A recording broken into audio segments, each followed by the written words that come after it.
अस्सलाम वालेकुम दोस्तों, welcome back to my channel MJ Shahzad. आज हम बात करेंगे जो इब्राहिम रईसी उसके बाबत बात करेंगे। हाल ही में उसका जो हेलीकॉप्टर क्रैश एक्सीडेंट हुआ था उसमें उसकी मौत हो गई थी और उसकी जो पैदा होने से मौत तक की लाइफ कैसी थी, ज़िंदगी कैसी थी, उसकी बायोग्राफी के ऊपर बात करेंगे। उससे पहले गुजारिश ये है कि अगर आप हमारे चैनल पर नए हैं तो सब्सक्राइब करके बेल आइकन को प्रेस करें ताकि ऐसी इन्फॉर्मेशन वीडियोज़ आपको बआसान मौसूल होती रहें। दोस्तों, इब्राहिम रईसी की जो इब्तदाई ज़िंदगी और तालीम के बाबत अगर बात करें तो इब्राहिम रईसी ईरान के शहर मशहद में पैदा हुए। उसके कैरियर की जो ये अहवाल हैं कि रईसी ने ईरान की कई शहरों बशमुल कर्ज और हमदान के प्रोसिक्यूटर के तौर पर काम किया।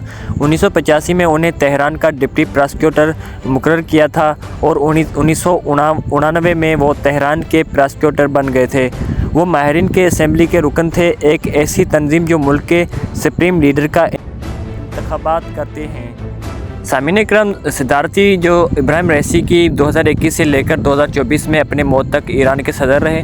उनके दौरे सदारत में ईरान के हिजाब के कानून के सख्त नफाज और ख़वातीन के हुकूक़ के लिए बड़े पैमाने पर होने वाले मुजाहरों पर वहशाना क्रैकडाउन था। उसकी ज़ाती ज़िंदगी कुछ इस तरह थी। रईसी की शादी तेहरान के शाहिद बहश्ती यूनिवर्सिटी के प्रोफेसर जमीला आलम अल हुदा से हुई थी। उनके ससुर आयतुल्ला अहमद अल हुदा थे जो मशहद में नमाज जुमा की सख्त गिर इमाम थे।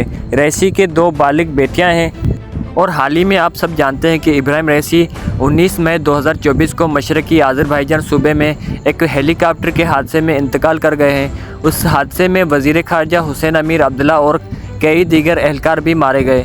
ईरान के supreme leader ayatollah Ali Khamenei ने 5 रोज़ा कौमी शोक का ऐलान किया है। रईसी को मशहद शहर में दफन किया गया जहां वो पैदा हुए थे और अब वहीं पे उसकी जो कब्र बनाई गई है। कैसा लगा? अगर हमारा वीडियो अच्छा लगा हो तो सब्सक्राइब करके बेल आइकन को प्रेस करें ताकि ऐसी इन्फॉर्मेशन वीडियोज़ से आप भी महरूम ना हो सकें। Thank you so much.